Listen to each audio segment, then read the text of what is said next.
प्यारे बच्चों नमस्कार। मैं देव सर आप सभी का स्वागत करता हूं हिंदी की एक बेहतरीन से क्लास में। आज की क्लास में हम लोग क्लास 7 का जो हिंदी का बसंत का बुक चलता है, क्या चलता है प्यारे बच्चों, क्लास 7 में हिंदी का जो बसंत का बुक चलता है उसका अध्याय 8 का जो है रहीम के दोहे, इस अध्याय का सारा प्रश्न उत्तर को देखने वाले हैं। तो चलिए सीधे क्लास को हम लोग स्टार्ट करते हैं। आप लोग चैनल पर नए हैं तो सारे बच्चे सब्सक्राइब करके इस वीडियो को लाइक कर लीजिएगा और आप लोग एक प्यारा सा कमेंट जरूर कीजिएगा। हम लोग आपके कमेंट को अभी भी रिप्लाई करते हैं, ठीक है, तो आप लोग कमेंट करते रहिए, ठीक है ना। अब देखिए यहाँ पे आप लोग इंस्टाग्राम पे हमको फॉलो कर सकते हैं। आप लोग लिखिएगा आदित्य देव सर, ADITYADEV देव, ऐसे ऐसा इस तरह से लिख के आप लोग इंस्टाग्राम पे फॉलो कर सकते हैं। आपको डिस्क्रिप्शन में लिंक दिया हुआ है तो आप लोग वहाँ से भी जाके फॉलो कर सकते हैं। तो चलिए हम लोग सीधे प्रश्न उत्तर करना शुरू करते हैं। यहाँ पे देखिए आपका प्रश्न अभ्यास है। पहले दोहा से क्वेश्चन लिया गया है। पहला क्वेश्चन है, पाठ में दिए गए दोहों की कोई पंक्ति कथन है, ठीक है, कोई पंक्ति कथन है और कोई कथन को प्रमाणित करने वाला उदाहरण। इन दोनों प्रकार की पंक्तियों को पहचान कर अलग अलग लिखिए, यानी कि कौन पंक्ति कथन है और कौन उसको प्रमाणित कर इस तरह से। तो चलिए हम लोग देखते हैं उत्तर में। तो आप लोग कैसे लिखिएगा, दोहे में वर्णित निम्न पंक्ति कथन है, तो कथन को अलग करने का रखा था और उसको प्रमाणित जो कर रहा है उसको अलग करना था। तो कथन पहले लिख लीजिए, कही रहीम संपत्ति सगे बनत बहुत बहुत रीत, ये हो गया। अब विपत्ति कसौटी जे कसे तेई सांचे मीत, ये हो गया। आपका पंक्ति लिख लीजिएगा इस तरह से, कठिन समय में जो मित्र हमारी सहायता करता है वही हमारा सच्चा मित्र है, ये इसका भावार्थ हो गया, ठीक है ना। चलिए आगे देखिए, जाल परे जल जात वही, जाल परे जलदात वही, तजी मीनन को मोह, रहमन मछरी नीर को ऊ ना छरित छोय, ठीक है ना। इस तरह से आप लोग लिख लिए। इसका अर्थ देखिए, मछली जाल से अपार प्रेम करती है इसलिए उससे बिछड़ते ही अपने प्राण त्याग देती है। यहाँ पे जल, हाँ जल है, ठीक है ना, जल से अधिक प्यार। नीर मतलब होता है जल, नीर का अर्थ होता है जल, ठीक है ना।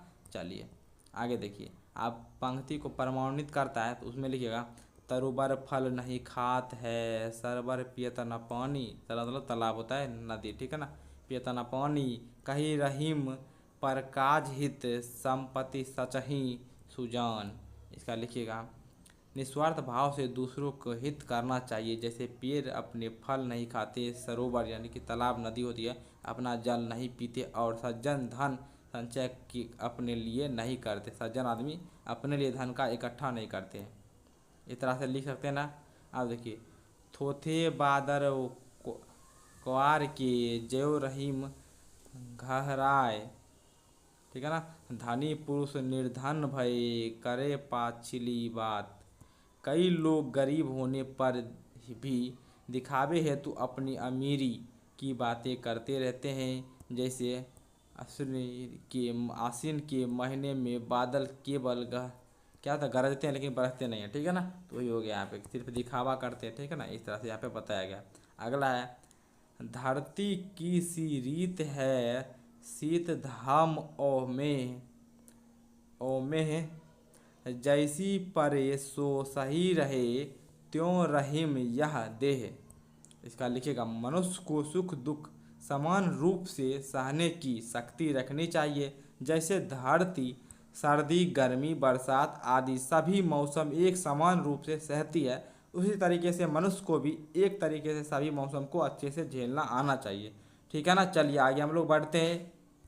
आगे आप लोग का है 2 नंबर में, रहीम ने क्वार के मास में गरजने वाले बादलों की तुलना में निर्धन व्यक्तियों से क्यों की है, जो पहले कभी धनी थे और बीती बातों को बताकर दूसरे को प्रभावित करना चाहते हैं। दोहे के आधार पर आप सावन के बरसने और गरजने वाले बादलों के विषय में क्या कहना चाहेंगे, तो आप लोग उत्तर लिखिएगा।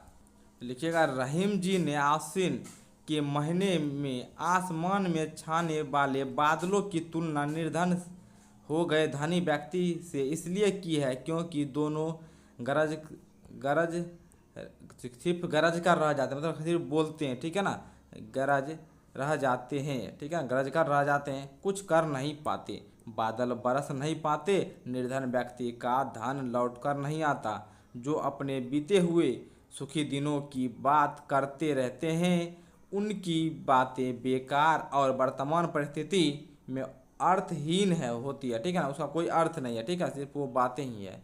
दोहे के आधार पर सावन के बरसने वाले बादल धनी तथा आसीन यहाँ पे, ठीक है ना, इसका क्वार का मतलब होता है सावन के गरजने वाले बादल, निर्धन कहे जा आसीन, यहाँ पे ऊपर में था ना, यहाँ पे देख लीजिए, यहाँ पे आसीन, ठीक है ना। चलिए, आसीन गरजने वाले जो बादल होते हैं, बादल कहे जा सकते हैं, निर्धन बादल कहे जा सकते हैं, ठीक है, जो सिर्फ गरज कर रह जाते हैं, क्योंकि धनी व्यक्ति सावन के बरसने वाले बादलों की तरह होते हैं, जो अगर अपनी धन संपत्ति का गुणगान करे भी तो उसमें, ठीक है ना, उसमें कुछ अर्थ प्राप्ति होता है। तो इस तरह से आप लोग लिख सकते हैं सारा कुछ। चलिए हम लोग आगे देखते हैं क्या है आपका क्वेश्चन। अब आपका है दोहा से आगे, जिस तरह से रहता है ना पाठ से आगे, उस तरह से दोहा से आगे, आपको खुद से मतलब थोड़ा हट के खोलना है। चलिए हम लोग करते हैं। नीचे दिए गए दोहों में बताई गई सच्चाइयों को यदि हम अपने जीवन में उतार लें तो उनके क्या लाभ होंगे, सोचिए और लिखिए। पहला क्या है, तरुबर फल, तो पूरा तलवर फल नहीं खाते, सरवर पेतन पानी, इस तरह से क्या है सुजान तक, तो इसका क्या होगा हमारे जीवन में सोचकर लिखना है लाभ। तो आप लोग लिखिएगा, हमारे मन में परोपकार की भावना का उदय होगा, ठीक है ना, हम दूसरे के हित के बारे में सोचेंगे और हमारे मन में लोभ तथा मोह नष्ट हो जाएगा। लोगों में कटुता, द्वेष तथा विषमान काम होंगे का जो है सारा कुछ हट जाएगा, सद्भाव आ जाएगा, दूसरे के प्रति प्रेम आ जाएगा, ठीक है ना। इस तरह से दूसरा क्या, धरती की इस तरह से दोहा है, इसका हो जाएगा क्या, लिखिएगा, हमारा शरीर तथा मन सहनशील होगा, और जो धरती सब कुछ सहन लेती है, गर्मी सर्दी सब सहन लेती है, उसी तरह से हमारा मन जो है सारा को, हमारा शरीर सब कुछ सह लेगा, ठीक है ना। और हम आने वाले कष्ट के लिए हमेशा तैयार रहेंगे, ठीक है ना, हमें दुख की अनुभूति कम होगी, ठीक है ना, हम किसी भी परिस्थिति के लिए हमेशा तैयार रहेंगे, ठीक है। सारे बच्चे को समझ में आ गया। अब है भाषा की बात। पहला देखिए, निम्नलिखित शब्दों के प्रचलित हिंदी रूप लिखिए। जैसे परे का होता है पेड़, रे, ये छोटी रो है, ये बड़ी रो है, ठीक है ना। ऐसे विपत्ति होता है ना, तो इस तरह से आपको लिखना। चलिए देखते हैं हम लोग। तो देखिए, विपत्ति था, इसका होता है विपत्ति होता है। बादल, तो बादल होता है। मछली होता है।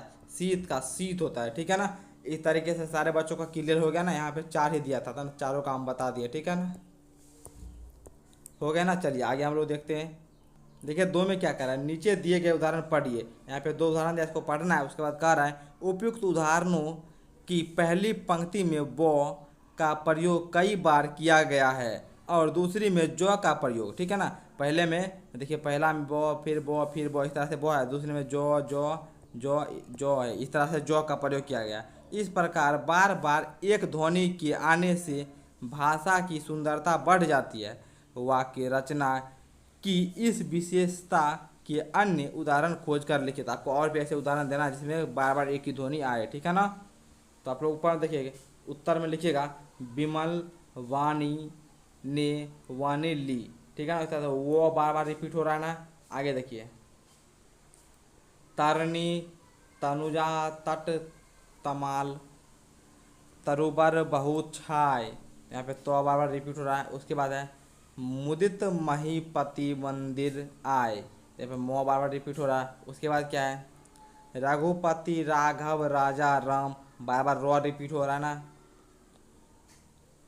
आगे है, चारु चंद्र की चंचल किरणें, बार बार रिपीट हो रहा है। उसके बाद लिखिएगा, संपत्ति शांत ही सुजान, बार बार रिपीट हो रहा है। इस तरह से आप लोग लिख सकते हैं, ठीक है ना।